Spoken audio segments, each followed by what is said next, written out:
भने अब विश्वास गर्नुभन्दा अगाडि गरेको कुरा त मलाई भन्नु केही पनि छैन। येशूको रगतले उहाँले धोइसक्नु भयो हामीलाई, फेरि उहाँले उद्धार गरिसक्नु भएको छ। हामी परमेश्वर धन्यवाद होस् त्यसको लागि। हामीले जान अनजानमा गऱ्यौँ होला, तर विवाह गरिसकेपछि, प्रभुलाई विश्वास गरिसकेपछि अब हामीले फेरि अर्को विवाह गर्ने बाइबलले अनुमति दिँदैन। एउटै शर्त मात्रै, त्यो चाहिँ हो दुवैजना मध्ये एकजनाको मृत्यु भएन।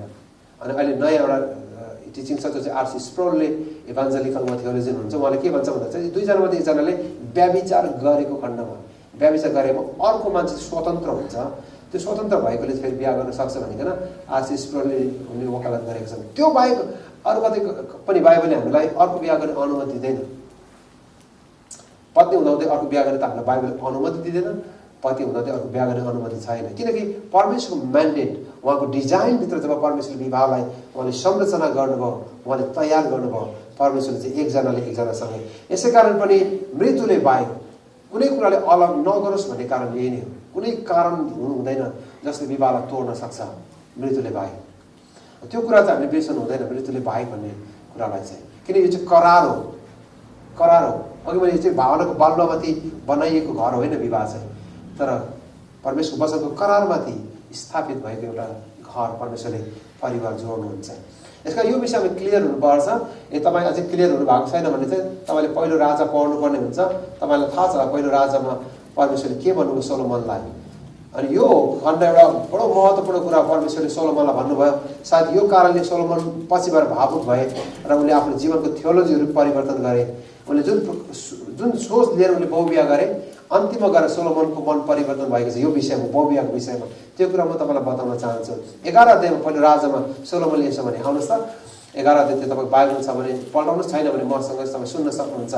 तापनि सोलोमन राजाले फारोकी छोरी बाहेक धेरै स्त्रीहरू मोआबी, अम्मोनी, एदोमी, सिदोनी र हित्ती स्त्रीसँग प्रेम गरे। तिनीहरू ती जातिहरूका थिए जसको विषयमा परमप्रभुले इजरायलले भन्नुभएको थियो कि तिमीले तिनीहरूसित पारस्परिक विवाह गर्नु हुँदैन, किनकि तिनीहरूले निश्चयले तिमीहरूको हृदयलाई तिनीहरूकै देवतातिर बगाउनेछन्। तापनि सोलोमन तिनीहरूको प्रेममा ज्यादै मोहित भए।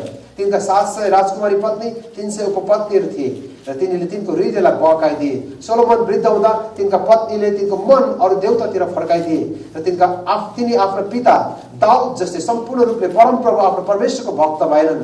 तिनी सिदोनीहरूको असुरी देवी र अम्मनीहरूको घिनलाग्दो देवता मोलोकको पछि लागे। यसरी सोलोमनले परमप्रभुको दृष्टिमा जे खराब थियो त्यही गरे र आफ्नो पिता दाउदले गरे चाहिँ तिनी परमप्रभुको पछि पूरा रूपमा लागेनन्।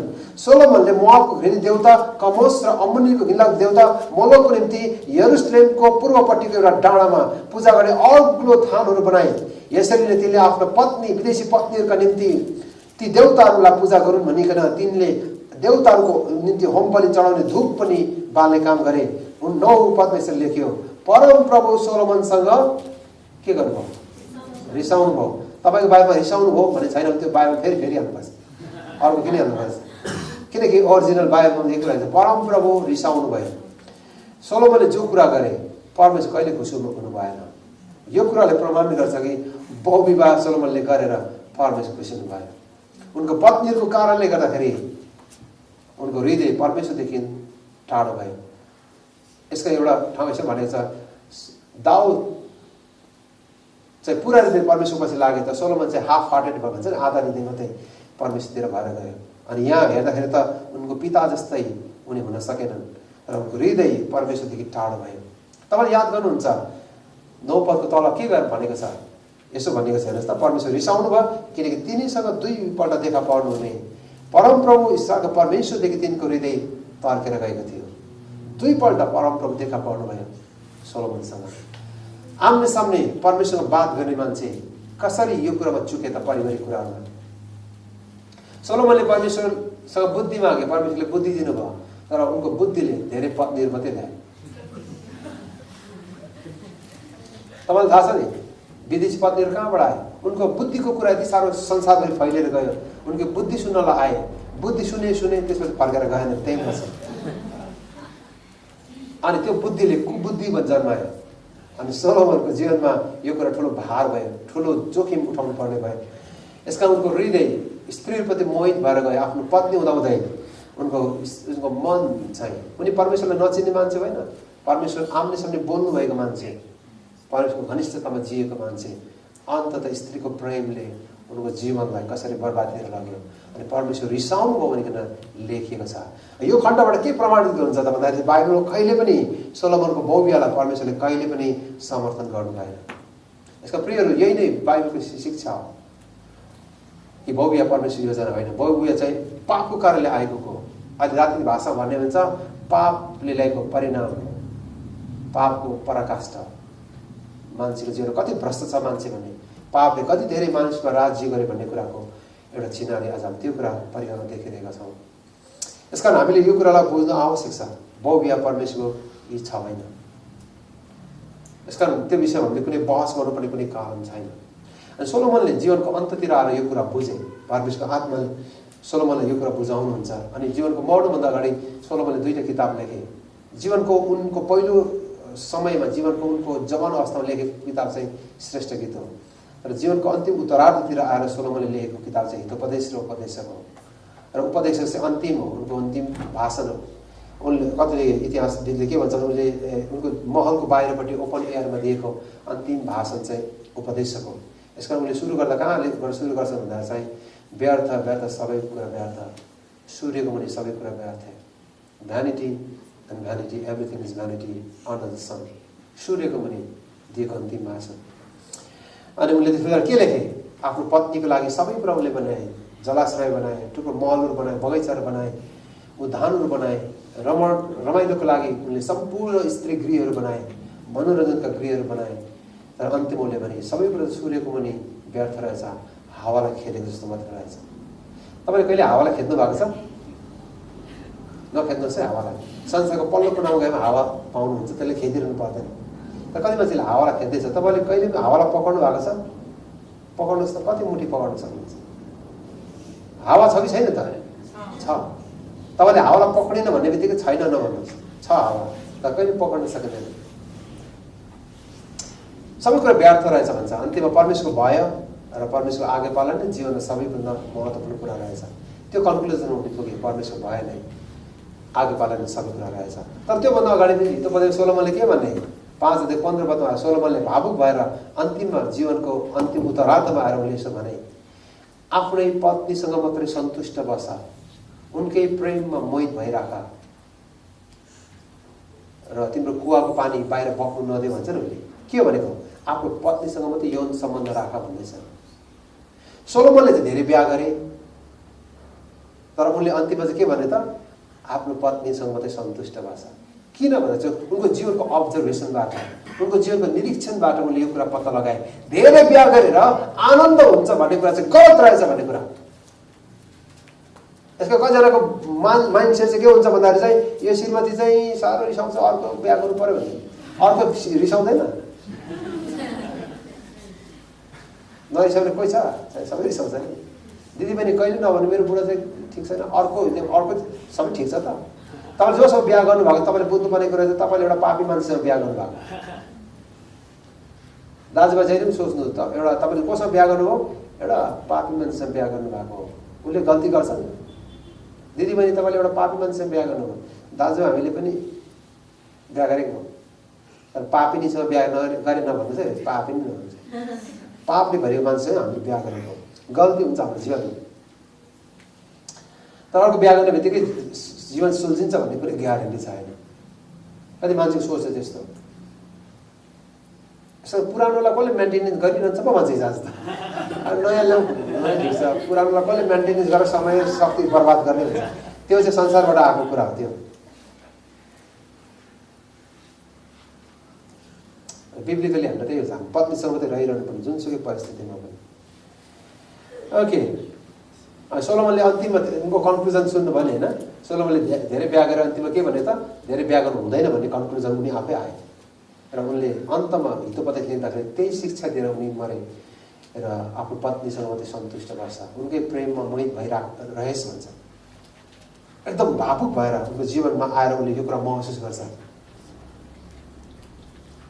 यसको प्रियहरू, धेरै बिहा गरेर जीवन सुखी हुन्छ भन्ने कुरा शैतानको भ्रम हो। तपाईँ त्यो भ्रममा नफस्नुहोस्। आदम र हव्वाले पनि के भने?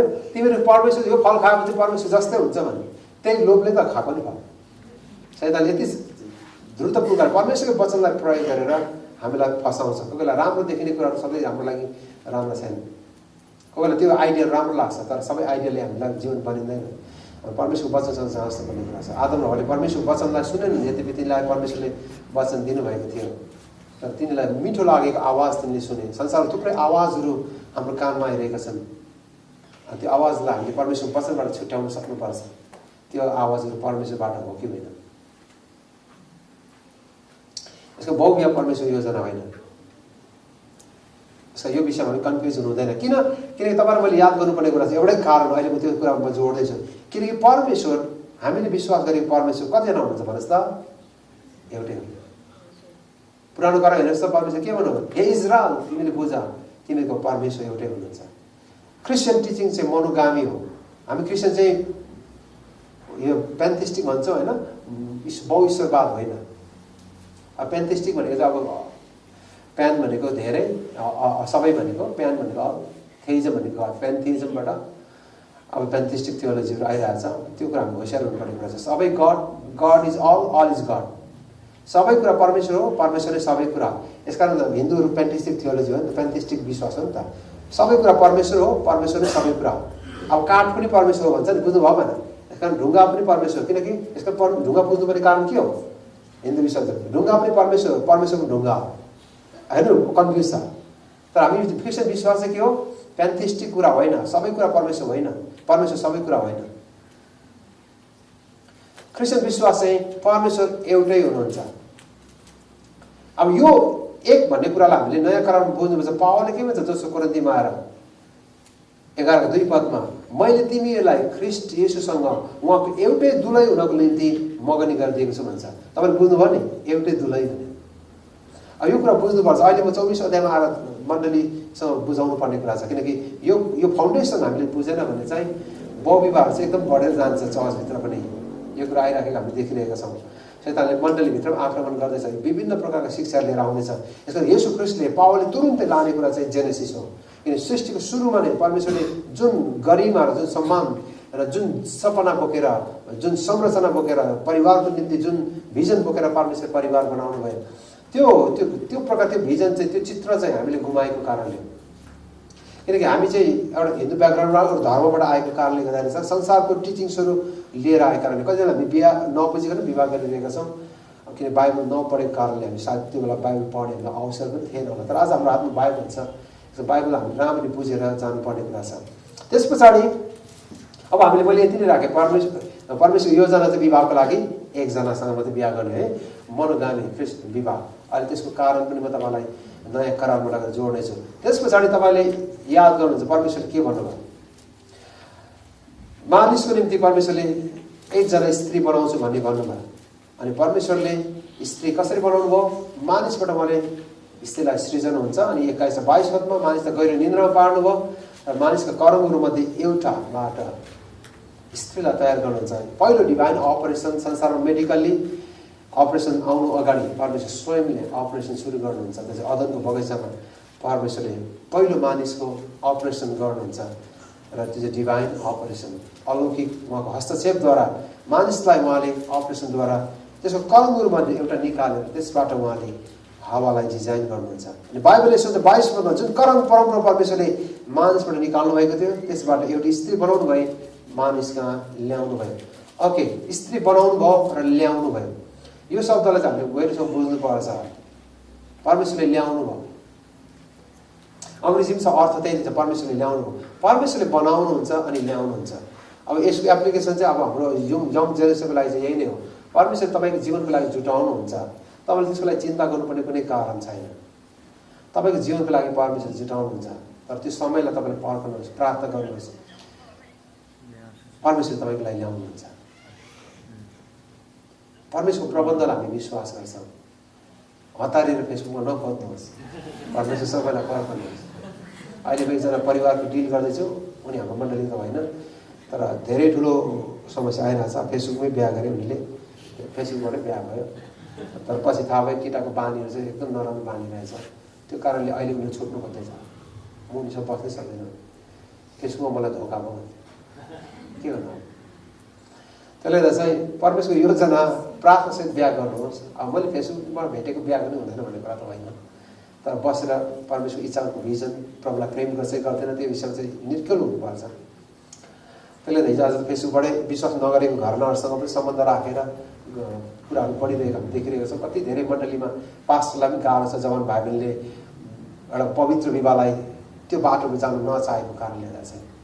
हामी सर्टकट बाटो जानु हुँदैन जवान भाइ बहिनी, चोर बाटो जानु हुँदैन। परमेश्वरको राइट डिरेक्सन परमेश्वर जुन कुरा दिनुभएको छ त्यो डिरेक्सनबाटै जानुपर्छ। हेर्नु बाइबल कति राम्रो एउटा तरिका परमेश्वरले त्यो प्रोसेसहरू राखिदिनु भएको छ। अहिले हाम्रो मण्डलीमा छ त होइन, सोधनी छ, मगनी छ, अनि त्यो विवाह कति राम्रो प्रोसेसर छ, कति राम्रो कुरा। प्रेम विवाह गर्ने हुँदैन भन्ने कुरा त छैन, बाइबलमा छ। याकुब र राहेलको विवाह, रेचलको विवाह त लभ म्यारेज नै हो। तर दुवैजना भेटेर कुरा गरेको छ, त्यो राम्रो कुरा छ। एरेन्ज म्यारेजहरू राम्रो कुरा छ। तर परमेश्वर समयलाई पर्खनु चाहिँ आवश्यक छ। परमेश्वर समयलाई यसको जवान भाइ 18-19 वर्षमा बिहा गर्ने जोसमा चाहिँ नलागे हाम्रो। मेरो पहिलो कुरा चाहिँ पढाइ सक्नुपर्छ भन्ने कुरा। कम्ती व्यवस्थासम्म चाहिँ पढ्नुहोस्, मेरो व्यक्तिगत सल्लाह। अब तपाईँले भन्नु होला आदमले त व्यवस्था पास गरेन भन्नु। अब मेरो त्यतातिर नजानुहोस्, किन आदमको समय कलेजै थिएन। अनि उसले एउटै कलेज, मलाई लाग्छ आदमले चाहिँ पिएचडी गरेको हुनुपर्छ, किनकि उसले परमेश्वरसँग सिके नि त। त्योभन्दा ठुलो नलेज कहाँ हुन्छ त। आदमले त परमेश्वरसँगै अदनमा दिन रात उनले सङ्गति गरे। परमेश्वरबाट आउने ज्ञान भन्दा के संसारको ज्ञान कसरी तुलना गर्न सकिन्छ। यसकारण आदमले त कलेज पढेन भन्दै नभन्नु। हिजो आज एउटा अस्ति एल्डर बाबुले मलाई भन्दै थियो हाम्रो जवान छोरालाई सम्झाइदिनुहोस् न भने। के हो भनेको कलेजै पढ्नु मान्दैन। किनभने चाहिँ अस्ति एउटा वक्ताले बोलेको थियो यसो चाँडै आउँदै हुनुहुन्छ, त्यसले त नपढ्नु भने चाहिँ म पढ्नु छोडेँ भने यसो चाँडै आउँदै हुनुहुन्छ। कस्तो गलत बुझाइ छ होइन। प्रभु आउँदै हुनुहुन्छ, त्यसमा हामी विश्वास गर्छ, हामी तयारी हुनुपर्छ, तर पढ्नु छोड्नु चाहिँ हुँदैन। प्रभु तपाईँ त्यस्तो मिसअन्डरस्ट्यान्डिङहरू मिसलिडिङ कुराहरू सुन्नु हुँदैछ नि। कोरियामा 1988मा विश्व आउँदै हुनुहुन्छ भन्दा कतिजना जमिन बेचेर दिएर हिँडे त। भरे प्रभु आउनु भएन, त्यो डाँडामा त उनी पर्खिरहे। मैले धेरै अगाडिबाट सुनेको छैन, मलाई त्यो म अहिलेसम्म देखेको छैन त्यो दिदीलाई। उहाँले प्रभु चाँडै आउँदै हुनुहुन्छ भने 9जना भाइलाई डाँडामा पर्खिनको लागि लानुभयो। अनि डाँडामा पर्खेछन्, 9 दिनपछि प्रभु आउनु भएन। नआएपछि बहिनी के छ त्यहीको भाइसँग भागेर जानुभयो भने कस्तो विकृतिहरू हाम्रो समाजमा त्यो प्रकार टिचिङ्सहरू आउँदैछ। प्रभु आउँदै हुनुहुन्छ, हामी विश्वास गर्छौँ, उहाँको दोस्रो आगमनमा हामी सबै विश्वास गर्छौँ। तर त्यसको अर्थ हामीले पढ्नु नै छोड्नुपर्छ, खानु छोड्नुपर्छ भन्ने चाहिँ होइन। त्यसको त्यति साह्रो हामी एक्सट्रिमली जानु हुँदैन।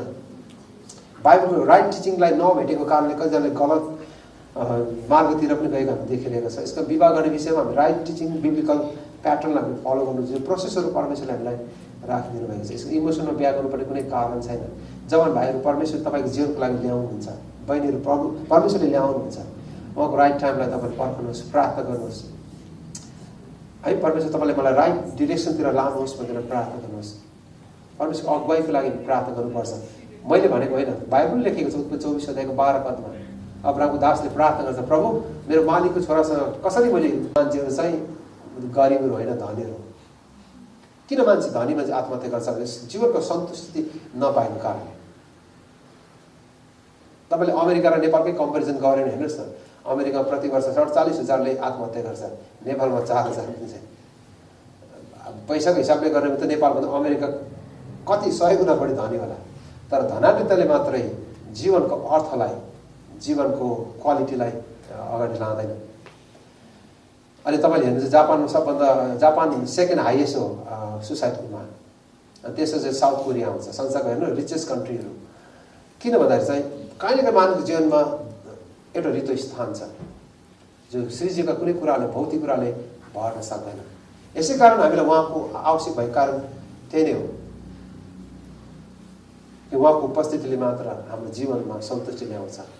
यसमा हाम्रो वैवाहिक जीवन पनि यदि क्राइस्ट सेन्टर ख्रिस्ट चाहिँ हाम्रो जीवनको केन्द्र हुनु भएन भने त्यसले अन्ततः हाम्रो जीवनलाई सन्तुष्टितिर लैजाँदैन। यसकारण हाम्रो जीवनको केन्द्र पनि ख्रिस्ट नै हुनुहुन्छ। हामी सबैलाई उपदेश पढ्छ होइन, 3 सुताले बाटो डोरी सजिलै छोडिँदैन। अनि त्यो तेस्रो सुता हामी सबै विश्वास गर्छ यही परमेश्वर नै हुनुहुन्छ जो हाम्रो वैवाहिक जीवनमा परिवारमा उहाँ हुनुहुन्छ। किन उहाँ जान्नुहुन्छ हामी आफै वैवाहिक जीवनमा पनि सन्तुष्ट हुँदैनौँ। यसको पहिलो कुरा परमेश्वरले मानेर दिनुभएको चाहिँ उहाँको उपस्थिति हो।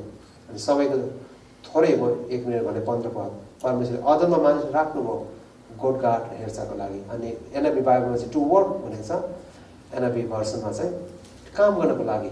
यसको दोस्रो कुरा परमेश्वरले मानिसको लागि जिउनलाई काम पनि दिनुभयो। अब यसको लागि एप्लिकेसन चाहिँ यही नै हो, जवान भाइ बहिनीले काम छैन भने बिहा नगर्नु। यसको जबसम्म तपाईँको काम हुँदैन, परिवारलाई आर्थिक रीतिले सबल बनाउनको लागि तपाईँ सक्षम बन्नुहुन्न, तपाईँसँग बिहा नगरेको चाहिँ राम्रो।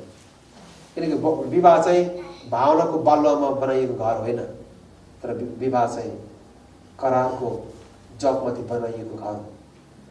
यसका यो चाहिँ चान्सिने कुरा चाहिँ होइन। यसका हिजो आज इमोसनल्ली बिहा गर्नेहरू थुप्रै छन्। कतिजना साथीले बिहा गरेको देखेर बिहा गर्नेहरू पनि छन्। त्यो रामेले हिजो अस्तिको रामेले बिहा गरेछ है, मेरो बेजत होला जस्तो गरिदियो कि क्या हुन्छ, त्यसो सोचेर कहिले बिहा गर्नु हुँदैन। इमोसनल डिसिजन होइन बिहा। यसको अङ्ग्रेजीबाट भनाइ चाहिँ do not jump in emotion, भावनामा आएर कहिले नफल्नु भन्छ नि। भावना इमोसनमा आएर कहिले बिहा गर्नु हुँदैन। इमोसनल डिसिजन गर्ने एउटा टिनेजको एउटा एजमा पनि आउँदो रहेछ। कतिले त्यो एजमा धेरै इमोसनल बिहा गर्नेहरू पनि छन्। तर हामीले इमोसनल डिसिजन गर्नु चाहिँ हुँदैन। विवाह चाहिँ एउटा गम्भीर विषय भएको कारणले गर्दा चाहिँ यसलाई हामी गम्भीरताको रूपमै लिनुपर्छ। कि हिब्रू 13को 4 अनुसार त विवाह एउटा आदरणीय हो, सम्मानजनक हो, डिग्निटी छ, सम्मान छ, इज्जत छ। त्यसलाई हामीले परमेश्वरले जुन कुरा सम्मानजनक राख्नुहुन्छ भने चाहिँ त्यो विवाह गरेपछि त्यो कुरालाई एक्सेप्ट गर्ने कुरामा हामीले गम्भीरता चाहिँ अपनाउनु पर्ने कुरा छ। यसको विवाहको बस छुट्ने डरले हतार त बिहा गर्नु पनि हुँदैन। किन परमेश्वरले उहाँको समयमा सबै कुरा उहाँले सुन्दर बनाउनु भएको छ। परमप्रभु आफै भन्नुहुन्छ, उहाँको पुस्तकमा खोजेर हेर, कसैलाई जोडीको अभाव हुँदैन। हतारिनु पर्ने कुनै कारण चाहिँ छैन, परमेश्वर आफै ल्याउनुहुन्छ। तर उहाँको पर्फेक्ट टाइमलाई, उहाँको पूर्णताको समयलाई पर्खनु चाहिँ कतिजनाको लागि धीरजता चाहिँ अति आवश्यक पनि छ। यसका प्रियहरू, परमेश्वरले त्यसको लागि चाहिँ काम दिनुभयो। यसका जवान भाइहरू काम पक्का भएपछि मात्रै बिहा गर्नु, कमाउन सक्ने बाटो भएपछि मात्रै बिहा गर्नु, नत्र भने बिहा गरेपछि धेरै दुःख हुन्छ, धेरै कन्फ्लिक्ट बिहामा आइहाल्छ तुरुन्तै। किनभने सुरु नै एउटा विवाहको आधारभूत कुरा नै आर्थिक कुरा पनि निर्भर रहन्छ। किन बिहा गरेर के गर्ने, अब शनिबारको भेटी बाउलाई माग्नु पऱ्यो भने त गाह्रो हुन्छ। 10 रुपियाँ देऊ न बाउ, किन चाहिँ भेटी हाल्नु परेन। अनि श्रीमतीले कसमा माग्ने, आमा गएर माग्छन्। अनि मम्मी 10 रुपियाँ दिनुहोस् न, किन भेटी हाल्नु पर्छ, तेरो बुढालाई माग्न। बुढाले त बाउलाई मागे, बुवाले बाउलाई मागे, श्रीमानले बुवालाई मागेपछि अब तपाईँले शनिबार चढाउने भेटी त बुवासँग माग्नुहुन्छ भने किन बिहा गरेको, तपाईँसँग कमाउने बाटो छैन।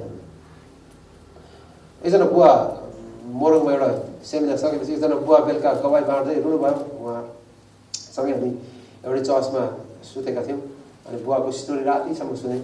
बुवाको जीवनमा साह्रो ठुलो पीडा छ, पेन छ। अनि बुवा अशान्तिमा हुनुहुन्छ चाहिँ दुवै छोराको कारणले। दुवै छोराले बिहा गरे र दुवै छोरा काम गर्दैनन्। अनि कसरी परिवार पाल्नुहुन्छ भनेको, मैले 4 कट्ठा जमिन बेचेँ भने 4 कट्ठा जमिन उहाँले बेच्नुभयो। छोराले काम नगरेको कारणले अब नातिहरू भए, पनाति पनि भए, नगरे पनि पनाति र नाति नातिना चाहिँ भए। अब दुवै छोरा काम गर्दैनन्, गाउँमा श्रम गवाई छैन, घुमी खाने। अनि अहिले कान्छी छोरी बुहारीको चाहिँ स्टोन भएको छ, पत्थरिया भएको छ किडनीमा, अपरेसन गर्नुपर्ने। बुवाले अर्को 1 कट्ठा बेच्दै हुनुहुन्छ, अब बाँकी रह्यो 1 कट्ठा। अब मेरो विचार छिट्टै यो बुवा, यो परिवार चाहिँ सुकुम्बासी हुनेवाला छ। कारण चाहिँ एउटै, दुवै छोरा काम नगर्ने भएको कारणले, दुवै छोराले चाहिँ आफ्नो जिम्मेवारी वहन नगरेको कारणले बुवालाई ठुलो बोझ परेको छ। उनको बुवा मनमा ठुलो पीडा छ, मेरो छोराले नबुझेको कारणले। एकदम भाइहरू विशेष गरी चाहिँ काम छैन चाहिँ बिहा नगर्नु। काम जब तपाईँले काम गर्नु सुरु गर्नुहुन्छ त्यसपछि बिहा गर्नु राम्रो। उमेर पुग्यो भने चाहिँ बिहा गर्नैपर्छ भन्ने पनि छैन, जबसम्म हाम्रो कमाउने बाटो हुँदैन है। इमोसनमा बिहा गर्नु हुँदैन। बिहा रमाइलोको लागि होइन, एउटा डिग्निटी र सम्मानजनक भएको कारणले गर्दा चाहिँ बिहा चाहिँ बुझेर मात्रै बिहा गर्नुपर्छ। त्यस पछाडि परमेश्वरले भन्नुभयो 18 पदमा, परमप्रभु परमेश्वर। परमप्रभु भन्ने शब्द जुन छ यो चाहिँ अब नेपालीमा परमप्रभु भन्ने छ। हिब्रूमा चाहिँ यहोवा भन्ने शब्द छ, यहोवा एलोहिम। परमेश्वरले मानिसलाई भन्नुभयो, मानिस एक्लो रहन असल छैन। अब परमेश्वर भन्नुहुन्छ, काम भएपछि परमेश्वरले भन्नुहुन्छ अब आदमलाई, तिमी एक्लो रहन असल छैन, म तिम्रो लागि के बनाउनेछु भन्नुभयो। 18 पद सुहाउने। त्यस पछाडि के लेखेको छ तपाईँ बाइबलमा? सुहाउने र सहयोगीको बिच एउटा शब्द छ होइन, बाइबल हेर्नुपर्छ। सुहाउने र सहयोगी। ओके, पाउनुको तपाईँ शब्द एउटा भन्ने शब्द, यो शब्द एकदम इम्पोर्टेन्ट शब्द छ। हेर्दा सानो देख्छ, एउटा मात्रै जस्तो लाग्छ, तर एकदम इम्पोर्टेन्ट कुरा छ। अब हामीले बुझ्नुपर्ने कुरा चाहिँ क्रिस्चियन म्यारेज चाहिँ विवाह चाहिँ मोनोगामी हो, एकल विवाह। मोनोगामी भनेको चाहिँ एकजनाले एकजना भनेको। अरू धर्महरू चाहिँ पोलिगामी म्यारेज रिलिजियस धर्महरू छन्। अब मलाई थाहा छ अरू धर्मले त्यो बहुविवाह दिन्छ दिँदैन, तर अब कानुनले त नेपालको कानुनले पनि बहुविवाह दिएको छैन। अब बाइबल हामीले बुझ्नुपर्ने कुरा चाहिँ बाइबल चाहिँ हाम्रो लागि स्पेसल रेभेलेसन हो, विशेष प्रकाश हो। यो प्रकाश बाहेक अर्को एउटा जेनरल रेभेलेसन छ, सामान्य प्रकाश छ। त्यो देशको कानुन पनि सामान्य प्रकाशभित्र परमेश्वरको रेभेलेसनभित्र आउँछ। देशको कानुनले बहुविवाह अनुमति छैन। अहिलेको कानुन झन् कडा भएर आयो होइन। त्यसले गर्दा चाहिँ अब संसारको कानुनले पनि हामीले यो कुरा प्रकट गर्छ कि बहुविवाह परमेश्वरको योजना होइन। बाइबलले त प्रमाणित गर्छै गर्छ, बाइबलको म्यान्डेट नै यही हो। तर देशको कानुनले पनि सामान्य प्रकाशले पनि यो कुरा भन्छ बहुविवाह परमेश्वरको इच्छा होइन। बाइबलले कहीँ कतै बहुविवाह गर्ने अनुमति दिएको छैन। अहिले मुस्लिम थियोलोजियन तपाईँले जाकिर नाइकको कतिले हेर्नुहुन्छ, जाकिर नाइक चाहिँ अहिले one of the powerful theologian हो मुस्लिमहरूको। इन्डियन बर्थ भए पनि उनी अहिले राजनीतिक कारणले चाहिँ साउदी अरेबिया कहाँ बस्नुहुन्छ जस्तो लाग्यो मलाई।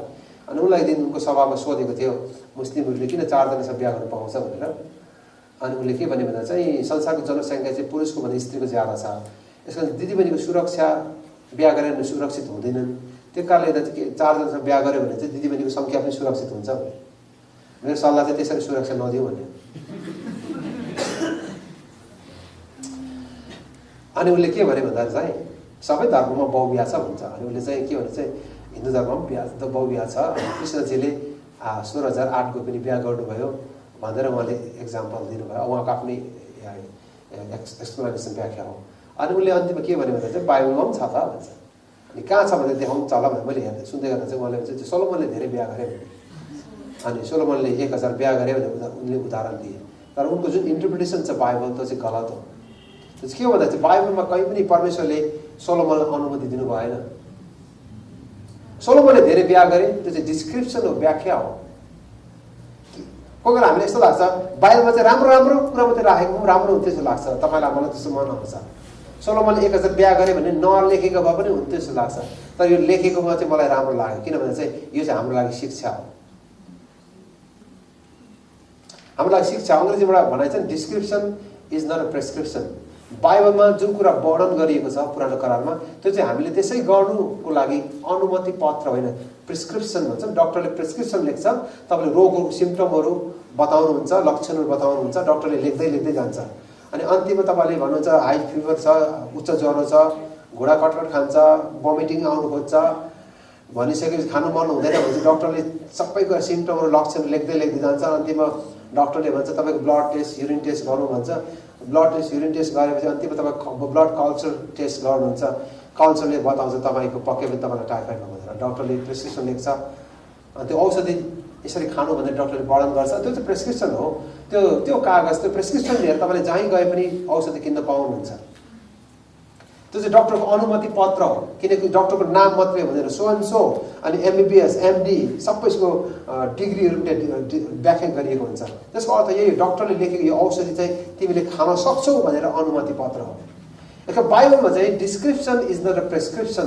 बाइबलमा कुनै कुरा वर्णन गरेको कुरा चाहिँ लेखेको कुरा चाहिँ हामीले त्यसै गर्नु भनेर अनुमति पत्र चाहिँ होइन।